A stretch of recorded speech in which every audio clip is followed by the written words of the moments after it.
Now we all talk about side hustles, but here's the truth. Most of us don't have the time or energy after a full 9 to 5. That's why I started looking for hustles that I could do on just Sundays. No quitting my job. No taking big risks. Just one focused day a week and it changed everything. I began by freelancing with skills that I already had. Making Excel templates, writing LinkedIn bios, even editing short videos for creators. I didn't aim for massive income. I just asked myself, how can I make 1,000 rupees this Sunday? That simple question led to small but consistent wins. For example, one Sunday I made a post on social media offering to write LinkedIn bios for 500 rupees. By the end of the day, I had 3 clients. Another Sunday I spent creating an Excel template for leave management in an organization. I didn't know it then, but there's a huge market for such templates. I just stumbled upon it. These Sunday hustles taught me more than money. They taught me discipline, time management, and how to market myself. Some Sundays I earned 2,000 rupees, sometimes more.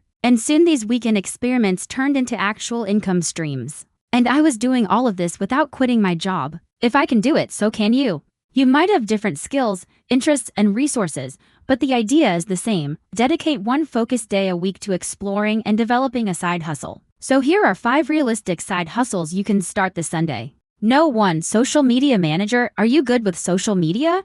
Can you create engaging posts and grow an audience? You can offer your services to local businesses or influencers. Charge around 500 to 1,500 rupees per post and aim for 3 to 5 posts per week. Number 2. Content writer. If you love writing, create valuable content on platforms like Medium or LinkedIn. You can also write website content or product descriptions. The earning potential is vast, ranging from 15 to 20 rupees per word. Number 3. Virtual assistant. Are you organized and great with details? Virtual assistants are in high demand. You can help with scheduling, research, or administrative tasks. Charge around 1,000 to 2,000 rupees per task. Number 4. Online tutor. If you excel in a particular subject, offer your services to students. You can tutor in math, science, or even languages. Charge around 500 to 1,000 rupees per hour. Number 5. Delivery partner. With the rise of e-commerce, delivery partners are always in demand. You can use your bike or scooter to make deliveries. Set your own hours and earn around 200 to 300 rupees per delivery. Remember, it's not about quitting your job, it's about adding income streams. Dedicate one day a week to a side hustle and watch your financial future grow. Don't wait. Start this Sunday.